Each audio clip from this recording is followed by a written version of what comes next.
Monday filmy news ఎపిసోడ్కి మీకు స్వాగతం. రీసెంట్గా until dawn, havoc, sinners, warfare, last of us web series యొక్క ఎపిసోడ్ 1 రివ్యూస్ కూడా మన ఛానల్లోనే అప్లోడ్ చేసేసాను.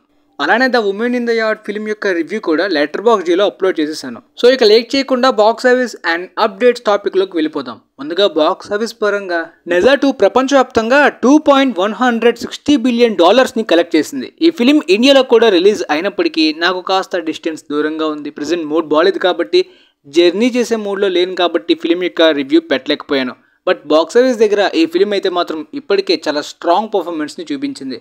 ఫైనల్ రన్ ఆల్మోస్ట్ క్లోజ్ అయిపోయే టైంకి వచ్చేసింది.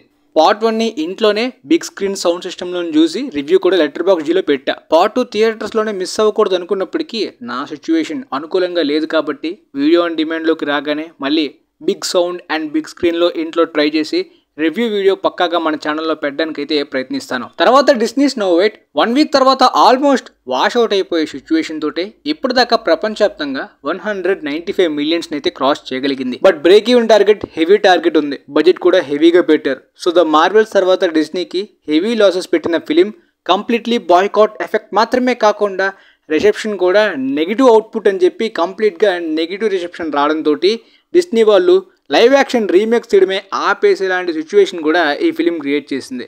మేబీ వీడియో ఆన్ డిమాండ్లోకి వచ్చిన తర్వాత ఈ ఫిలిం కంప్లీట్లీ స్కిప్ చేసేయచ్చా, కనీసం చూడొచ్చా అనే దాని గురించి కూడా రివ్యూ పెడతా. A working man review video on డిమాండ్లోకి రాగానే పెట్టేశాను. డేవిడ్ ఎర్గర్ ద బీ కీపర్ లెవెల్లో లేదు కానీ కొన్ని ఎలిమెంట్స్ ఓకే, యాక్షన్ లెవెల్స్ అలా పాస్ చేయొచ్చు అన్నట్టు. సో ప్రపంచవ్యాప్తంగా ఈ సినిమా 87 మిలియన్స్ని క్రాస్ చేసింది. బ్రేక్ ఈవెన్ టార్గెట్ 85 మిలియన్స్ని క్రాస్ చేసింది. పెద్దగా ప్రాఫిట్స్ రాలేదు కానీ మూవీ బాక్స్ ఆఫీస్ దగ్గర సేఫ్ అయిపోయిందని చెప్పాలి. లిమిటెడ్ రిలీజ్ చేసే లో బడ్జెట్ యాక్షన్ ఫిల్మ్స్కి the beekeeper word of mouth బాగా అడ్వాంటేజ్ తోటి ప్రపంచవ్యాప్తంగా ఎక్కువ కలెక్ట్ చేసింది. బట్ ఈ ఫిల్మ్కి అడ్వాంటేజ్ దొరకలేదు. ఇక ఆ తర్వాత ఏ మైండ్ క్రాఫ్ట్ అయితే వీడియో గేమ్ ఫ్యాన్స్తో పాటు ఫ్యామిలీస్, కిడ్స్, రెగ్యులర్ ఆడియన్స్ యొక్క ఫ్లోటింగ్ కూడా చాలా హెవీగా థియేటర్స్ దగ్గర ఉంది. ముఖ్యంగా నార్త్ అమెరికా అండ్ చాలా ఇంటర్నేషనల్ కంట్రీస్లో అయితే మాత్రం గట్టిగా పర్ఫామ్ చేయడంతో వార్నర్ బ్రోస్ వాళ్ళకి చాలా హెవీ ప్రాఫిట్స్ని తెచ్చిపెట్టింది. Last year exactly March ending టైంకి Dune two Godzilla X Kong తోటి మంచి ప్రాఫిట్స్ని ఎర్న్ చేసింది. ఈ ఇయర్ బిగినింగే ఒక ఎక్స్పెరిమెంట్ తోటి R-rated జానరాలో లాస్ట్ని చూసింది. మిక్కీ 17 పాజిటివ్ రివ్యూస్ వచ్చినప్పటికీ ఇక ఆ ఫిలిం డిజిటల్ ప్రాఫిట్స్ కౌంట్ చేసుకోవడం తప్పించి థియేట్రికల్ ప్రాఫిట్స్ నార్మలే. కానీ ఏ మైండ్ క్రాఫ్ట్ చాలా హెవీ ప్రాఫిట్స్ని తెచ్చిపెట్టింది. ఎందుకంటే ఈ ఇయర్ రాబోతున్న సూపర్ మ్యాన్ ఫిల్మ్ కూడా 1 బిలియన్ కలెక్ట్ చేయడం అంటే అంత ఈజీ టాస్క్ ఏం కాదు. మేబీ ఆ మంత్లో కేవలం జురాసిక్ వరల్డ్ రీబర్త్కి మాత్రమే 1 బిలియన్ పొటెన్షియల్ ఉంది. సో ఈ ఫిల్మ్కి కంప్లీట్లీ నెగిటివ్ రివ్యూస్ వచ్చినప్పటికీ వీడియో గేమ్ ఫ్యాన్స్ తోటి, కిడ్స్ తోటి, ఫ్యామిలీస్ అలా ఎంజాయ్ చేస్తున్నారు. ఇప్పటిదాకా ప్రపంచవ్యాప్తంగా ఈ సినిమా 816 మిలియన్స్ని క్రాస్ చేసింది. సో 1 బిలియన్ మార్క్కి కూడా టచ్ చేసే పొటెన్షియల్ చాలా క్లియర్గా కనిపిస్తుంది. ఆల్రెడీ సీక్వెల్ని కూడా ప్లాన్ చేసుకున్నారు. అది కూడా సక్సెస్ అయితే ఒక ఫ్రాంచైజ్ని కూడా డెవలప్ చేసుకుంటారు. సూపర్ మారియో బ్రోస్ తర్వాత మళ్ళీ వీడియో గేమ్లోని ఈ రేంజ్ బాక్స్ ఆఫీస్ రికార్డ్ అంటే అది ఈ మైండ్ క్రాఫ్ట్ ఫిల్మ్ అనుకుంటా. మల్టిపుల్ సీక్వెల్స్ తీసినప్పటికీ సోనీకి ఆ రేంజ్ మార్కెట్ లేదు. బట్ ఈ మైండ్ క్రాఫ్ట్కి ఏ లెవెల్లో ఫ్యాన్ బేస్ ఉందో క్లియర్గా అర్థమైంది కాబట్టి ఇండస్ట్రీలో ఇప్పుడు చాలామంది ఈ వీడియో గేమ్ బేస్డ్ ఫ్రాంచైజెస్ని డెవలప్ చేసుకోవడానికి రైట్స్ తీసుకుంటూ రెడీగా రైటర్స్ని, వర్క్ని, డెవలప్మెంట్ని స్టార్ట్ చేస్తున్నారనమాట. మంచి అవుట్పుట్ తోటి మంచి ఎక్స్పీరియన్స్ ఇస్తే ఓకే, కానీ కావాలని ఏదో వర్క్ అవుతుందని చెప్పి బెయిట్స్ వేస్తే పక్కాగా మళ్ళీ ఈ జానరాస్లో, ఈ కేటగిరీలో కూడా ఫటీగ్ వచ్చేస్తుంది. ఆ తర్వాత రమీ మాలేక్ గారు యాక్ట్ చేసిన ద అమెచర్ ఫిలిం అయితే ప్రపంచవ్యాప్తంగా 80 మిలియన్స్ని క్రాస్ చేసింది. కానీ ఫిలిం బడ్జెట్ ప్రకారం ఈ ఫిలిం 130 మిలియన్స్ని కలెక్ట్ చేయాలి బ్రేక్ ఈవెన్ టార్గెట్కి. సో అది అసాధ్యమే. కానీ ఈ 80 మిలియన్స్ కలెక్ట్ చేయడం కూడా కాస్త అచీవ్మెంటే. ఎందుకంటే అంత గ్రాండియర్గా ఇంటర్నేషనల్ రిలీజ్ చేయలేదు. కనీసం మార్కెట్ కూడా చాలా వరకు ఈ ఫిలిం ఉందని కూడా చాలా మందికి తెలియదు. అంత పెద్ద పాపులర్ జానరా కాదు, అంత పెద్ద పాపులర్ క్రౌడ్ పుల్లర్స్ కూడా కాస్టింగ్లో లేరు. సో ఈ నెంబర్స్ ఎక్కువ. కాకపోతే సమ్ టైమ్స్ ఇలాంటి ప్రాజెక్ట్స్కి హెవీ బడ్జెట్ పెడితే రిస్క్ అనే ముందుగా వాళ్ళు ఆలోచించుకోవాలి. ఆ తర్వాత సిన్నర్స్, ఐపీస్, సీక్వెల్స్, ఫ్రాంచైజెస్ మీదనే హెవీ డిమాండ్ అండ్ బజ్ అనేది క్రియేట్ అవుతుంది కాబట్టి ఒరిజినల్స్ని క్రియేట్ చేయాలంటే భయపడుతున్నారు. ఎందుకంటే ఒకవేళ ఏమైనా తేడా జరిగితే కంప్లీట్గా రిజెక్షన్ అయిపోద్ది, వాష్ అవుట్ అయిపోతుంది. ఎందుకంటే ఒక పాపులర్ బుక్ కానీ, వీడియో గేమ్ కానీ, పాపులర్ ఐపీ క్యారెక్టర్స్ కానీ అలాంటి అడాప్టేషన్స్ ఏమీ లేకుండా సొంతంగా ఒక ఒరిజినల్ స్టోరీ క్యారెక్టర్స్ని క్రియేట్ చేసి క్రౌడ్ పుల్లర్సే లేని ఒక ఫిల్మ్ని మినిమం బడ్జెట్ని జనరేట్ చేస్తూ R-rated కేటగిరీలోనే సిన్నర్స్కి చాలా మంచి బజ్ క్రియేట్ అయింది. ఇది ఒక అచీవ్మెంట్. ఎందుకంటే రయాన్ కుగ్లర్ గారి ఫిల్మ్ రెప్యుటేషన్, క్రెడిబిలిటీ అనేది ఫిల్మోగ్రఫీలో పెరుగుతుందన్నమాట. సమ్టైమ్స్ కొంతమంది యాక్టర్స్ కూడా వరుసగా హిట్స్ వల్ల, ఇండివిజువల్ హిట్స్ వల్ల వాళ్ళకంటూ ఒక మార్కెట్, క్రౌడ్ పుల్లింగ్, డిమాండ్ అనేది పెరుగుతుంది. క్రెడిబిలిటీ కానీ, నమ్మకం కానీ పెరుగుతుంది.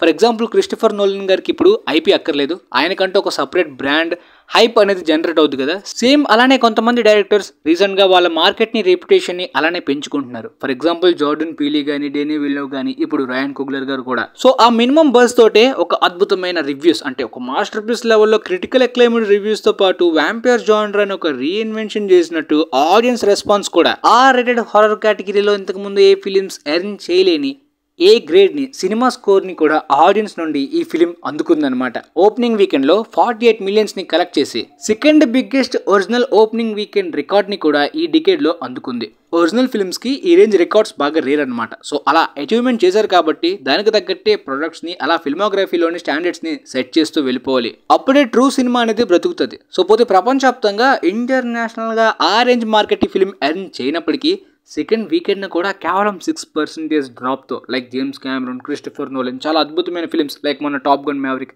ఆ రేంజ్ సెకండ్ వీకెండ్ హోల్డ్ ని కూడా ఈ ఫిలిం నార్త్ అమెరికాలోని 45 మిలియన్స్ కలెక్ట్ చేయడం అనేది R-rated కేటగిరీలోనే షాకింగ్ అని చెప్పాలి.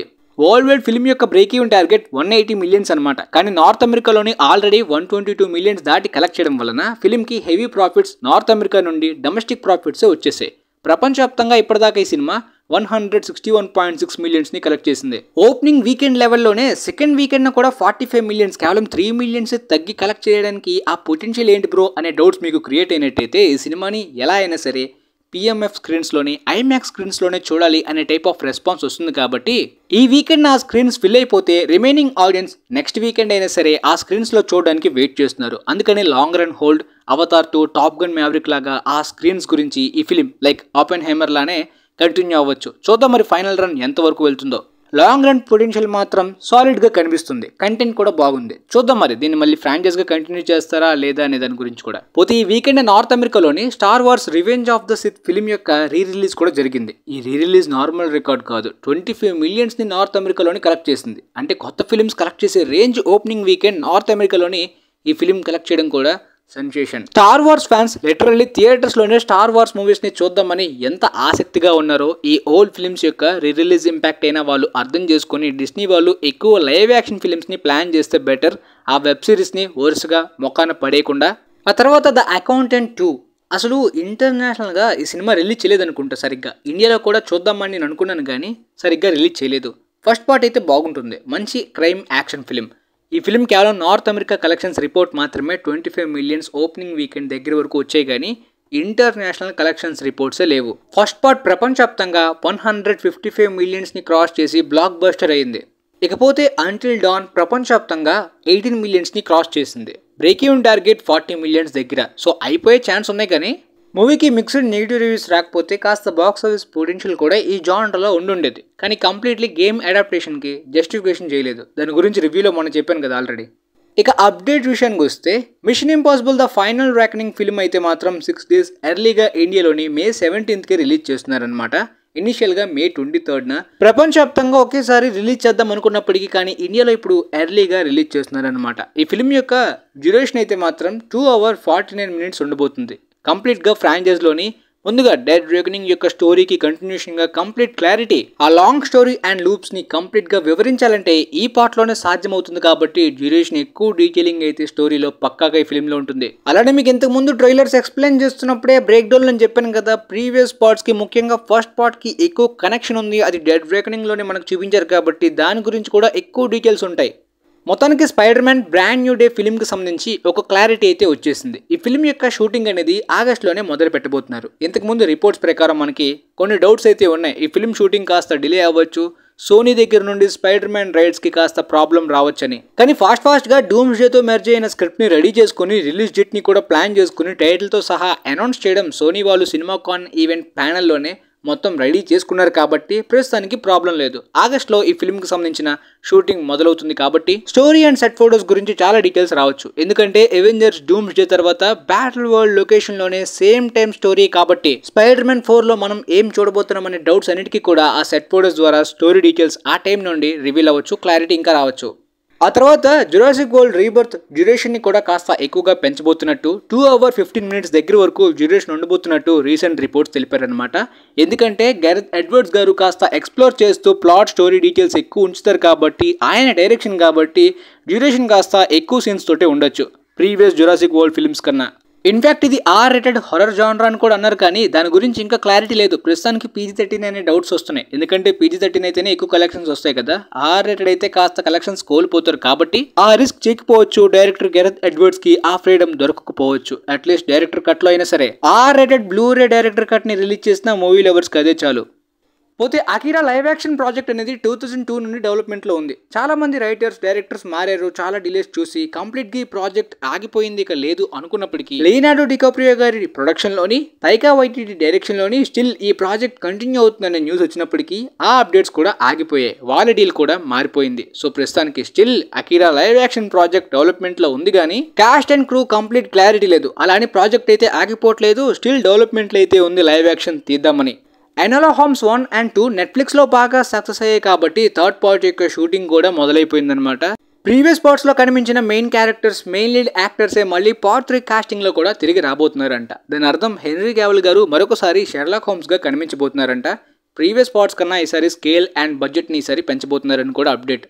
ఇకపోతే మొన్న మన ఇండియన్ ఫిల్మీ పేజెస్ అయితే మాత్రం ధనుష్ అండ్ సిడ్నీ స్వీనీ కాంబినేషన్లోనే స్ట్రీట్ ఫైటర్ ఫిలిం ఉండబోతున్నట్టు మొత్తం ప్రచారం చేసేసారనమాట. సో చాలా మంది స్ట్రీట్ ఫైటర్ అనే ప్రాజెక్ట్ ఏంటో తెలియదు, కానీ వీళ్ళిద్దరే హీరో హీరోయిన్స్ అన్నట్టు మీమ్స్ కానీ పోస్టులు కానీ విపరీతంగా వైరల్ అయ్యాయి ఇండియాలోని.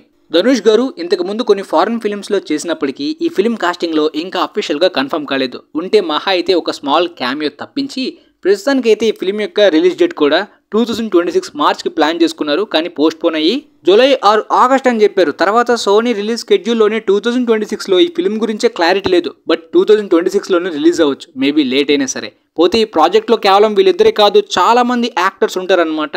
ఎక్కువ టీమ్ మెంబర్స్, ఎక్కువ క్రాస్ ఓవర్ లాగా. Reacher TV show actor Alan Ritchson కూడా ఈ ఫిలిం కాస్టింగ్లో ఉన్నారనే బజ్ అనమాట.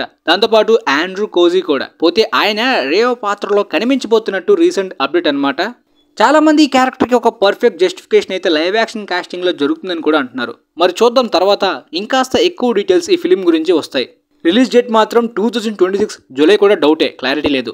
రీసెంట్గా రైట్స్ ఇష్యూ మీద వార్నర్ బ్రోస్ వాళ్ళు సూపర్ మ్యాన్ లాసూట్ కేసుని కూడా ఫేస్ చేస్తున్న విషయం మనందరికీ తెలిసిందే. చాలా కొన్ని కంట్రీస్లో ఈ ఫిలిం యొక్క రిలీజ్ కూడా మేబీ ఆగిపోవచ్చు ఈ కాపీరైట్స్ కేసు విషయంలో అని చెప్పి చాలా న్యూస్ అప్డేట్స్ వచ్చాయి. మీరు చాలా మంది వినే ఉంటారు. ప్రతి ప్రస్తుతానికి ఆ కేసెస్ అన్ని కూడా కొట్టి పడేశారనమాట. వార్నర్ బ్రోస్ వాళ్ళు కొన్ని ప్రెస్ మీట్స్లో ఇంతకు ముందు చాలా కాన్ఫిడెంట్గా చెప్పారు, ఈ కేసు మరికొన్ని రోజులు మాత్రమే, తర్వాత కంప్లీట్గా షార్ట్అవుట్ అయిపోద్ది, ఈ ప్రాబ్లం పెద్ద ప్రాబ్లమే కాదు అన్నట్టు క్లారిటీగా కాన్ఫిడెంట్గా మాట్లాడారు. సో ప్రపంచవ్యాప్తంగా సూపర్ మ్యాన్ రిలీజ్ అన్ని కంట్రీస్లో కూడా ఏ ప్రాబ్లం లేకుండా హాయిగా రిలీజ్ అవుతుంది.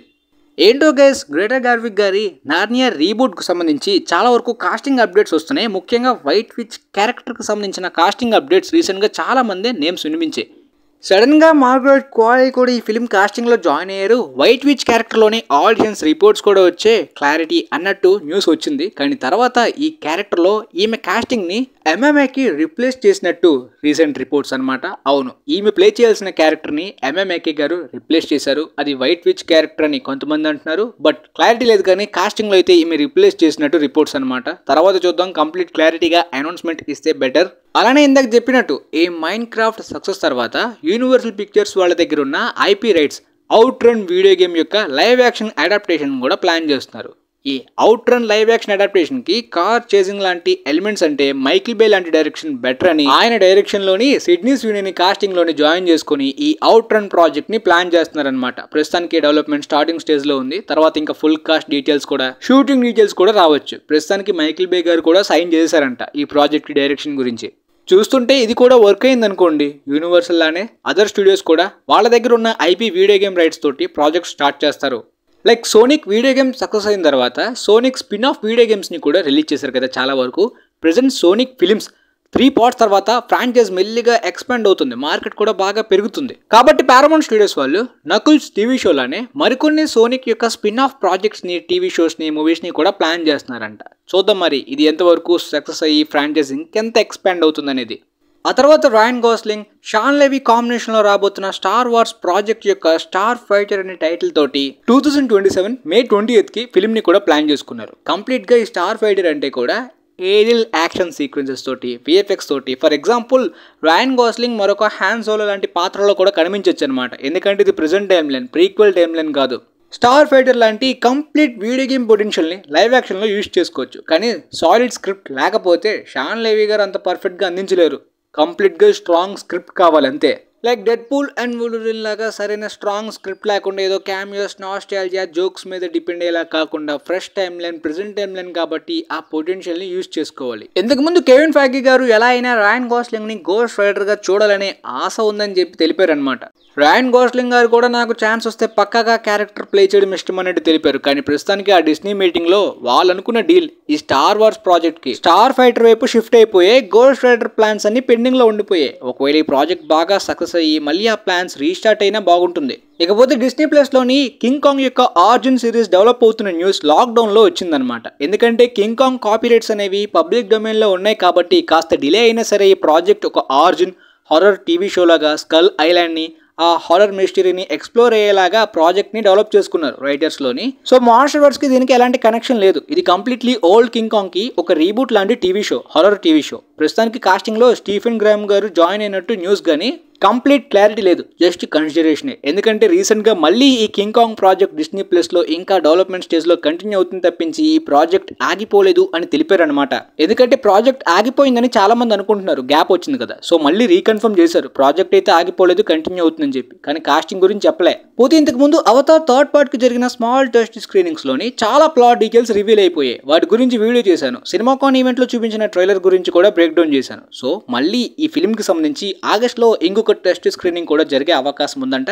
మొత్తం ఒక 3-4 జరుగుతాయి అనమాట. అంటే మిడిల్లో విఎఫ్ఎక్స్ ఎడిటింగ్ ప్రాసెస్ అయిన తర్వాత కూడా స్లోగా స్క్రీనింగ్స్ స్టార్ట్ చేసి ఏ సీన్స్ ఉంచితే బెటర్, ఏ సీన్స్ డిలీట్ చేస్తే బెటర్, డ్యూరేషన్ ఎంత ఉంటే పర్ఫెక్ట్, ప్రస్తుతానికి ఈ కట్ అనేది ఎంతవరకు సాటిస్ఫైడ్గా ఉందనే రిపోర్ట్స్, రివ్యూస్ బట్టి ఆ స్క్రీనింగ్ని కంటిన్యూ చేస్తారు. సో ఆగస్ట్లో మరొక స్క్రీనింగ్ ఉంది ఫిల్మ్కి సంబంధించి. చూద్దాం మరి అప్పుడు ఎర్త్ గురించి కానీ, మళ్ళీ ఏవా గురించి కానీ, ఎర్త్లో అవతార్ ఫోర్త్ పార్ట్లో ఏమైనా చూపిద్దామనే కనెక్షన్స్ గురించి ఇంకేమైనా డీటెయిల్స్ వస్తే అప్పుడు తెలిస్తే మనకి. ప్రస్తుతానికి టీజర్ అప్డేట్ లేదు, కానీ సినిమాకాన్ ఈవెంట్లో చూపించిన టీజర్నే మళ్ళీ మనకి థండర్బోల్ట్స్ ఫిల్మ్లోని థియేటర్స్లో చూపించే అవకాశం ఉందనే రూమర్ ఉందన్నమాట. అది రూమర్ మాత్రమే, క్లారిటీ కన్ఫర్మ్ కాదు. మరి చూద్దాం చూపిస్తారా లేదా అని దాని గురించి.